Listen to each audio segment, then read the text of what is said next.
사랑하는 성도 여러분 반갑습니다. 달고나 43주차 데살로니가전서 3장과 4장 말씀을 통해 많은 은혜 누리시기를 소망합니다.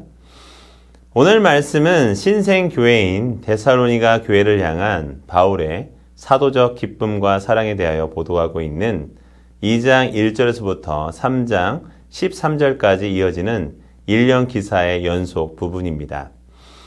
여기서는 바울의 데살로니가 재방문 시도 무산 및 데살로니가 성도들을 향한 바울의 깊은 긍지와 애정 표명에 대하여 표명하고 있는 2장 17절에서부터 20절에 이어 데살로니가 교회를 위한 디모데의 파송과 귀한 보고 및 바울이 받은 위로에 대하여 보도하고 있습니다.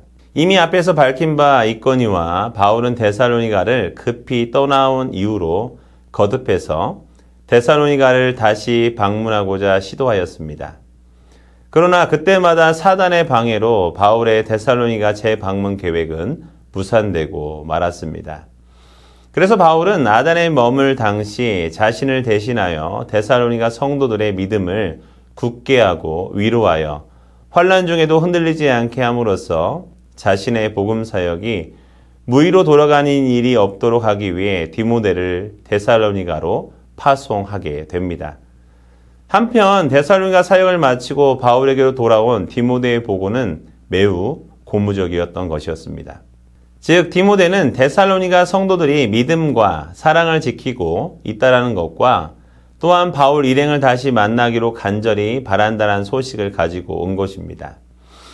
이것은 바울에게 있어서 그야말로 메마른 대지를 적시는 담비와 같이 바울의 마음을 시원하게 하고 기쁘게 해주는 것임으로써 이로 인하여 바울은 환난과 궁핍 가운데서도 큰 위로를 받아 사역자로 살아가는 보람을 가질 수 있었습니다. 이제 9절과 10절에서 데살로니가 성도들로 인하여 심히 기뻐하며 하나님께 감사하고 그들을 직접 찾아가 그들의 믿음의 부족함을 채워줄 수 있도록 위하여 기도한다고 밝히고 있습니다. 그리고 이어 11절에서 13절에서는 데살로니가 성도들을 위한 구체적인 중보 기도 내용을 요약 제시하고 있습니다. 그것은 곧 데살로니가 교회를 재방문할 수 있는 길을 열어달라는 것, 자신이 성도들을 사랑하는 것처럼 성도들 역시 피차간 사랑하고 더 나아가 불신자들에게 대한 사랑까지도 넘치게 하여 달라는 것, 성도들의 마음을 굳게 하여서 주 예수의 재림 때 하나님 앞에서 흠 없는 거룩한 모습이 되게 하여 달라는 것입니다. 이제 데살로니가 4장 1절을 보면 이렇게 말씀이 시작이 됩니다. 그러므로 형제들아 우리가 끝으로 주 예수 안에서 너희에게 구하고 권면하노니 너희가 마땅히 어떻게 행하며 하나님을 기쁘시게 할 수 있는지를 우리에게 배웠으니 곧 너희가 행하는 바라 더욱 많이 힘쓰라. 이 말은 데살로니가 교인들이 마땅히 행해야 할 바와 하나님을 기쁘시게 해드려야 할 바를 지금 행하고 있으나 거기에서 만족하지 말고 더욱더 힘쓰라고 권면하고 있는 것입니다.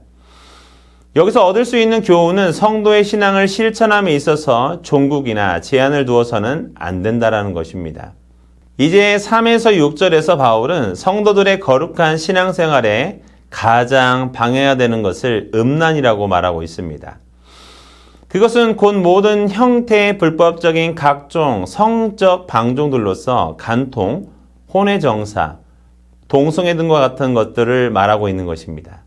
그리하여 바울은 음란한 성적인 생활을 타파하며 자신의 아내와의 관계에 있어서도 거룩하고 존중하는 마음으로 임해야 하며 하나님을 모르는 이방인들처럼 성적인 욕망에 사로잡히지 말며 부부관계를 넘어서 형제 아내를 범치 말라고 교훈하고 있습니다.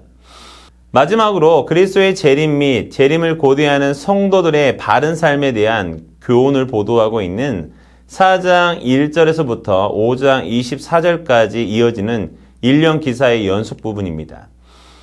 여기서는 데살로니가 성도들을 향해 하나님을 기쁘시게 하는 삶을 살 것을 권면한 사실을 보도하고 있는 4장 1절에서부터 12절에 이어 주의 재림과 성도의 부활에 관한 교시 및 위로를 보도하고 있습니다.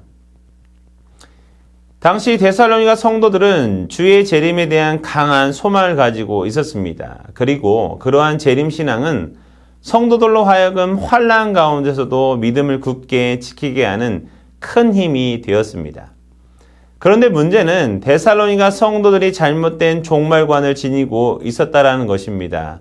앞에서도 거듭 밝힌 바 있거니와 바울은 유대인들의 박해로 말미암아 데살로니가를 급히 떠나야만 하였습니다. 그러한 이유로 데살로니가 성도들은 그리스도 교회의 핵심 교리를 충분히 숙지하지 못하였습니다. 그러한 교리 중에 하나가 바로 종말 교리입니다. 즉 데살로니가 교인들은 이미 죽은 성도들은 장차 그리스도의 재림 때에 살아있는 성도들처럼 영생에 이를 수 없다고 오해하였습니다. 그리고 이러한 오해는 성도들로 하여금 죽은 자로 하여금 과도하게 슬퍼하도록 하였습니다.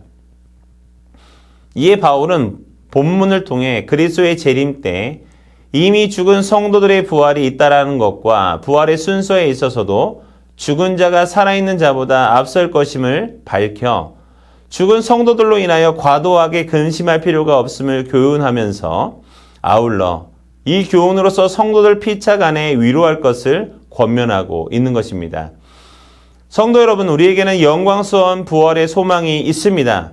그러므로 죽음에 대해 두려워할 필요가 없습니다. 더욱이 죽은 자들에 대해서도 절망적인 슬픔에 빠진다거나 극심한 괴로움에 빠져들 필요가 없습니다.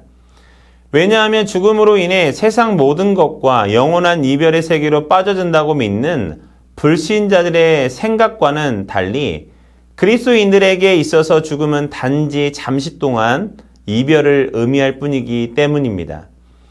즉 그것은 영광스러운 부활을 얻는 그 순간을 위해 잠시 기다리는 것을 의미합니다. 그래서 성경은 죽음을 잠자는 것으로 표현하고 있는 것입니다. 사랑하는 성도 여러분, 정녕 죽음을 두려워하거나 죽은 자들로 인해 절망적인 슬픔에 젖어들지 않기를 바랍니다. 그리스도의 부활은 곧 우리의 부활의 소망입니다. 오늘도 이 말씀을 통해 끝까지 소망의 마음을 품고 살아가는 우리가 되기를 소망합니다. 기도하겠습니다. 우리의 산소망 되신 전능하신 하나님 아버지, 오늘도 데살로니가 전서의 말씀을 통하여서 우리에게 권면하여 주시니 감사를 드립니다. 우리의 신앙은 정말 예수 그리스도를 온전하게 믿는 신앙인지 돌아보길 소망합니다. 또한도 우리가 예수 그리스도를 믿고 난 이후에 우리에게 영원한 생명이 있음을 온전히 믿을 수 있는 믿음을 허락하여 주옵시고, 우리에게 이 부활이 있음에 영원한 하나님의 나라가 우리에게 예비되어 있음을 감사함으로 하나님, 우리의 삶을 아름답게 만들어갈 수 있는 은혜를 허락하여 주옵소서. 내가 사랑하는 자들이 이 죽음으로 인하여서 우리와 이별을 하게 될 때 너무 큰 슬픔 가운데 빠지지 않도록 우리 마음 가운데 은혜를 베풀어 주시고, 이후에 하나님 나라에서 만나볼 소망이 있음을 가지고 이 하루를 감사함으로 살아갈 수 있는 은혜를 허락하여 주옵소서. 모든 것을 감사드리며 우리를 구원하여 주신 예수 그리스도의 이름으로 감사하며 기도드렸습니다. 아멘. 오늘도 수고 많으셨습니다. 감사합니다.